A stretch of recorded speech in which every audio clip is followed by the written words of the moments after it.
नमस्कार साथियों, कैसे हैं आप सभी। उम्मीद करते हैं कि आप स्वस्थ होंगे और खुश होंगे। जैसा कि हमने चाणक्य नीति को लेके एक नित्य उनकी बातों को, उनके विचार को हम चर्चा करते हैं, बात करते हैं, समझते हैं कि कौन सी बातें और क्या बातें चाणक्य हमें बता के गए हैं, जो आज के समय में भी उतने ही कारगर हैं जितने पहले हुआ करते थे। तो जैसा कि पिछले वीडियो में हमारा प्रथम अध्याय खत्म हो गया था, आज दूसरे अध्याय का पहला श्लोक जो है वो समझने की कोशिश करेंगे और उसके आगे फिर धीरे धीरे सारी बातों को समझेंगे। जो पहला श्लोक है उसमें कहते हैं चाणक्य, अनृतम साहसम माया मूर्खत्वम अतिलुब्धता अशौचत्यम निर्दयत्वम स्त्रीणाम दोषा स्वभावजा।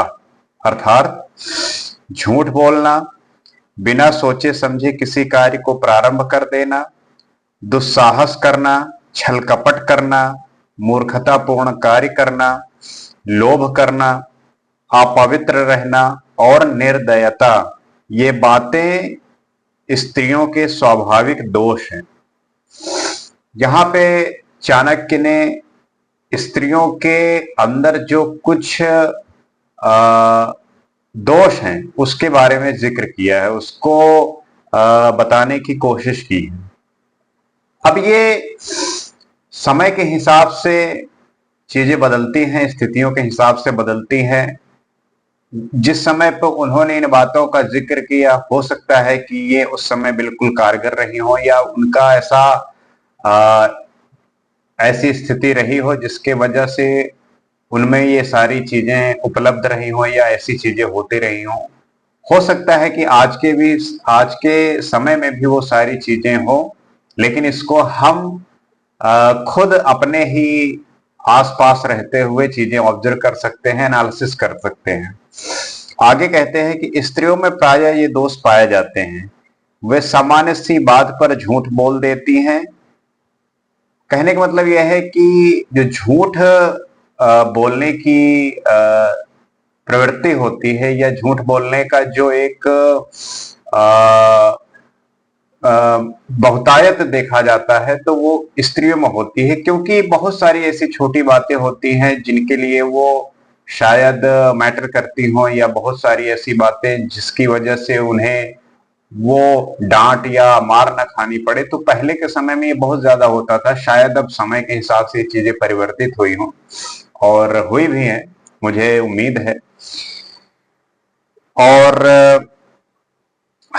दूसरी बात कहते हैं, अपनी शक्ति का विचार ना करके अधिक साहस दिखाती है।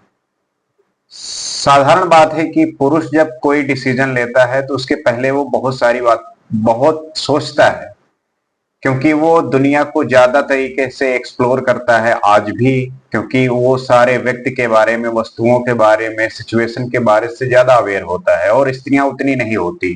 तो शायद ये एक वजह हो सकती है कि उनके जो साहस दिखाने का एक कारण होता है कि कोई नहीं देखा जाएगा, तो वो शायद उतना वो दुनिया को शायद ना समझती हो जितना एक पुरुष समझता हो। तो उसी हिसाब से कंपेयर करके उन्होंने इस बात का जिक्र किया है।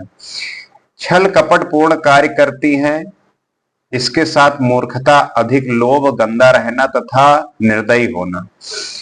छल कपट पूर्ण कार्य, इसके साथ मूर्खता और अधिक लोभ, गंदा रहना और निर्दयी होना। ये वही बात हो गई कि एक टाइम पीरियड के साथ चीजें बदलती हैं और आज के समय में इसमें बहुत ज्यादा इंप्रूवमेंट हुआ है। बट हाँ, उनकी कुछ ऐसी बातें हो सकती हैं जो पुरुषों की अपेक्षा ज्यादा हो सकती हैं। बाकी ये स्त्री और पुरुष दोनों में भी ऐसी बातें दिखती हैं। हो सकता है कि कंपैरिजन में थोड़ा बहुत ऊपर नीचे हो, इसी वजह से आज के समय में भी ये बातें देखने को मिलती हैं, लेकिन वो समय स्थिति जो थी, शायद हो सकता है कि वो बातें वैसी रही होंगी। आगे कहते हैं, ये ऐसी बातें जो प्राय स्त्रियों के स्वभाव में होती हैं, ये स्त्रियों के स्वाभाविक दोष हैं, अर्थात अधिकांश स्त्रियां इन दोषों से युक्त होती हैं। अब तो स्त्रियां शिक्षित होती जा रही हैं, समय बदल रहा है। हाँ, अधिकांश अशिक्षित स्त्रियां उक्त दोषों से युक्त हो सकती हैं। वही जो मैंने बात बोली कि समय के साथ जब शिक्षा बढ़ती है, अवेयरनेस आती है और चीजें बदलती हैं, तब वो सारे जो अवगुण होते हैं वो गुणों में परिवर्तित होते हैं। तो जो आ, आज का समय है, इसमें ये सारी बातें काफी हद तक खत्म हो गई हैं और खत्म भी होनी चाहिए, क्योंकि तभी एक अच्छे और अच्छे समाज का निर्माण हो सकता है। आगे कहते हैं, भोज्यम भोजन शक्तिश्च रति शक्तिर वरांगना विभयो दान शक्तिश्च न अल्पस्य तपसा फलम। अर्थात भोजन के लिए अच्छे पदार्थों का प्राप्त होना, उन्हें खाकर पचाने की शक्ति होना, सुंदर स्त्री का मिलना, उसके उपभोग के लिए काम शक्ति का होना, धन के साथ साथ दान देने की इच्छा होना, ये बातें मनुष्य को किसी महान तप के कारण प्राप्त हो सकती है, उसके बिना नहीं। अब इस श्लोक में चाणक्य जो है कुछ जो चीजें आपको प्राप्त होती हैं, मिलती हैं, तो उसको एक महान तप का जो है कारण बताते हैं कि आप किसी न किसी महान तप करके ही ये सारी चीजें प्राप्त कर सकते हैं। उसमें क्या है कि भोजन में अच्छी वस्तुओं की कामना सभी करते हैं, परंतु उनका प्राप्त होना और उन्हें पचाने की शक्ति होना भी आवश्यक है। जाहिर सी बात है कि हर कोई अच्छा खाना खाना चाहता है, लेकिन ये संभव नहीं कि वैसा खाना उसको प्राप्त हो। बहुत सारे ऐसे लोग हैं जो बहुत अच्छा खाते हैं, लेकिन उनमें वो पचाने की शक्ति नहीं होती।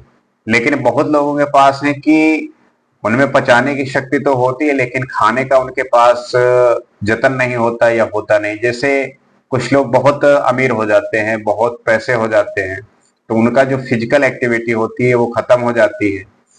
अब उनके लिए मिठाई खाना बड़ा मुश्किल हो जाता है। शुगर हो गया, ब्लड प्रेशर है, high blood pressure, low blood pressure और बहुत सारी तरीके की बीमारियां स्टार्ट हो जाती हैं। और उनके लिए यहां तक कि ये मना हो जाता है कि आप मिठाई का एक टुकड़ा नहीं खा सकते। वहीं आप रिक्शे वाले को देखिए, उसके अंदर इतनी क्षमता है कि वो लोहे तक को पचा दे। मेरा मतलब है कि वो हार्ड से हार्ड है और एक किलो मिठाई वो पचा सकता है, लेकिन उसके पास खाने का जतन नहीं है। तो ये कंडीशन पे वही बात कह रहे हैं कि उनका प्राप्त होना और उन्हें पचाने की शक्ति होना भी आवश्यक है। चलो मान लिया कि मिल गया, प्राप्त हो गया आपको, लेकिन उसे पचाने की शक्ति भी होनी चाहिए। आपने खा लिया, आपका पेट खराब हो रहा है, आपका शुगर बढ़ गया, तो उससे और बड़ी तकलीफ हो सकती है। तो खाएं और उसको पचाने की शक्ति भी होनी चाहिए। आगे कहते हैं कि प्रत्येक व्यक्ति चाहता है कि उसकी पत्नी सुंदर हो, परंतु व्यक्ति में काम शक्ति भी होनी चाहिए। जाहिर सी बात है कि एक स्त्री के लिए पुरुष और पुरुष के लिए स्त्री सुंदर मिले, अच्छा मिले।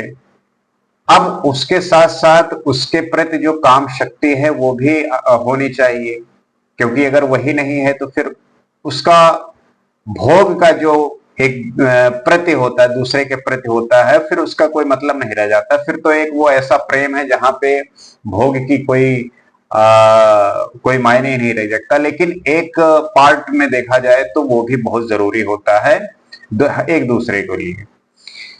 प्रत्येक व्यक्ति चाहता है कि उसके पास धन हो, परंतु धन प्राप्ति के बाद कितने ऐसे लोग हैं जो उसका सदुपयोग करते हैं। जाहिर सी बात है कि हर कोई चाहता है कि उसके पास बहुत सारा धन हो, वो बहुत सारा धन कमाता भी है, लेकिन क्या उसके बाद उसका सदुपयोग करता है?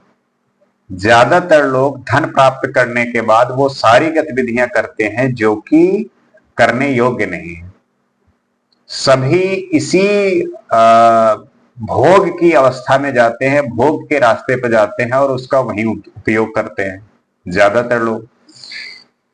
जो उसका सदुपयोग कर, धन का सबसे अच्छा सदुपयोग दान में ही है। अगर आपके पास धन आ गया है, अगर आपके पास इतने पैसा है, तो आप उसका जो सही इस्तेमाल है वो दान करके कर सकते हैं। कोई ऐसा व्यक्ति जो किसी चीज से वंचित है, मान लीजिए कि कोई ऐसी लड़की है, कोई लड़का है जिसके पास पोटेंशियल है पढ़ने की, पढ़ना चाहता है, आप उसको पढ़ा सकते हैं।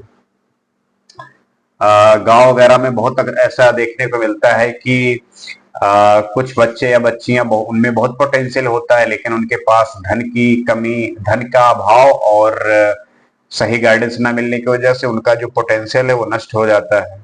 तो उनको मदद कर सकते हैं, उनके पढ़ाने में मदद कर सकते हैं।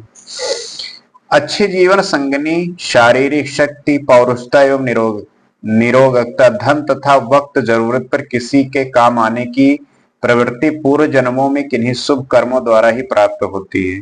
वही बात है कि आपकी जो संगनी है, आपका जो पार्टनर है, वो बहुत अच्छा हो, शरीर में शक्ति हो, रोग ना हो, धन और वक्त, धन जो है वक्त पे उपलब्ध हो जब जरूरत पड़े।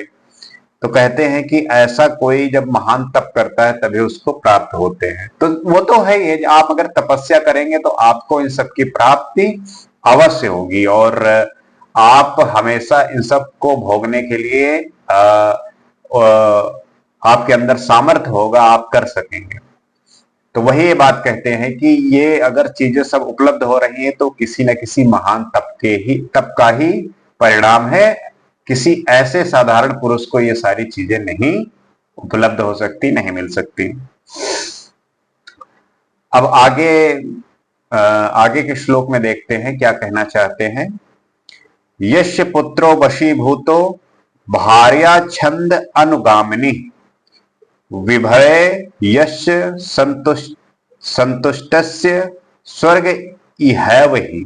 अर्थात जिसका बेटा वश में रहता है, पत्नी पति की इच्छा के अनुरूप कार्य करती हो और व्यक्ति धन के कारण पूरी तरह संतुष्ट है, उसके लिए पृथ्वी ही स्वर्ग के समान है।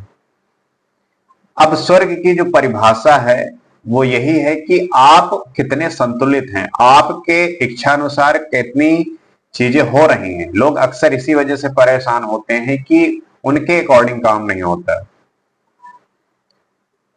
क्योंकि हर कोई चाहता है कि जो सारे काम है उसके अकॉर्डिंग हो, बट ऐसा होता नहीं है। और जब नहीं होता तो उसमें फिर उन सब बातों को लेके इरिटेशन होता है, आपको परेशानी होती है, आप छटपटाने लगते हैं। हर कोई कंट्रोल चाहता है। अब चूंकि अगर ये सब बातें हो जाए कि प्रत्येक व्यक्ति संसार में सुखी रहना चाहता है, जाहिर सी बात है स्वर्ग प्राप्त की भावना उसके मन में रहती है, वो भी ठीक ठीक बात है। हर कोई चाहता है कि स्वर्ग हो। स्वर्ग मतलब कि वहां पे जहां पे उसको हर चीज की उपलब्धता, उसका मन, उसका हर कुछ शांत हो, आप उसके कंट्रोल में हो। परंतु चाणक्य कहते हैं कि जिसका पुत्र वश में है, मतलब कि जिसका पुत्र वश में हो। वश का तात्पर्य यह है कि क्या पिता को वो चीज प्राप्त हो रहा है जो वो अपेक्षा करता है पुत्र से, तब तो उसके लिए वो सुखी है। स्त्री उसकी इच्छा के अनुसार कार्य करती है और अर्थात उसकी आज्ञा के अनुसार आचरण करती है। ये पहले के समय में था कि स्त्रियां घर पे काम करती थी, पुरुष बाहर काम करता था। तो जब पुरुष कमा के लाए तो स्त्री उसका सही तरीके से चीजों का पालन करे, देखभाल करे, हर चीज बात माने, तो वो उसके लिए स्वर्ग कही जाती थी। अब समय के साथ चीजें बदली हैं, तो ये एक दूसरे के लिए भी हो सकता है, स्त्री का पुरुष के लिए और पुरुष का स्त्री के लिए। और जो अपने कमाए धन से संतुष्ट है, जिसे लोभ लालच और अधिक कमाने की चाह नहीं है, वास्तव में ऐसे मनुष्य के लिए संसार ही स्वर्ग है। जो जितना उसको प्राप्त हो गया, जितने में मिल गया उतने में संतुष्ट है, तो उसके लिए ये पृथ्वी ही स्वर्ग के समान है। ये पृथ्वी ही स्वर्ग है, हेवन है। किसी अन्य प्रकार के स्वर्ग की कल्पना करना व्यर्थ है। इन्हीं बातों में सुख और दुख छिपा है। जाहिर सी बात है कि जब चीजें आपके मुताबिक होती है तब आप स्वतः प्रसन्न होते हैं। ये अंदर से खुद आपको अनुभूति होने लगती है कि now the things are going really well and you are doing really well. और जब चीजें कंट्रोल में होती हैं, when you control everything with your own desire, तब वो सारी चीजें आपको सुख देने लगती है, सुख देने लगती है। आपके विरुद्ध कोई भी काम हुआ, आपके मन के मुताबिक काम नहीं हुआ, वैसे ही आप क्रोधित हो जाते हैं, परेशान हो जाते हैं। तो कुछ एग्जाम्पल दिए हैं कि जिसका पुत्र उसके वश में हो, जिसकी स्त्री उसके अनुसार काम करती हो, और जिसको उसको जितना धन प्राप्त हो गया उसमें संतुष्ट हो, तो उसके लिए ये पृथ्वी ही स्वर्ग है। सही बात है। जिसका परिवार उसके कहे हुए बातों पर, मतलब ये नहीं कि किसी को उसको कंट्रोल करना है, लेकिन तात्पर्य यह है कि समाज में बातचीत से समझ बूझ कर अगर चीजें चले और एक दूसरे के परिणाम जो उसको देने हैं अगर वो मिले, मतलब एक पिता को पुत्र से क्या प्राप्त होना चाहिए कि पिता ये अपेक्षा करता है कि उसका पुत्र उसको मान सम्मान दिलाए, ऐसे कार्य करे जिससे प्रशंसा हो। तो ये सारी बातें उसको जो है मोटिवेट करती हैं और इससे वो जो है सुखी रहता है और आनंदित रहता है। तो आज का जो विषय था इन सब बातों को लेके, उम्मीद करते हैं कि आप समझे होंगे और इस पे विचार करेंगे, मंथन करेंगे, और इसी तरीके की गंभीर बातें और तर्क से संबंधित जो आप अपना के अपने जीवन में एक नया नए जीवन में उतर सकते हैं, अपने जीवन को नए तरीके से निर्माण कर सकते हैं, उसमें इन्हीं सब विचारों को लेके हम आगे बढ़ेंगे और समझेंगे। उम्मीद करते हैं कि आपको ये बातें अच्छी लगी होंगी, और ऐसे ही और बहुत अच्छी विचारों को लेके हम चर्चा करेंगे आने वाले अपने वीडियो में भी।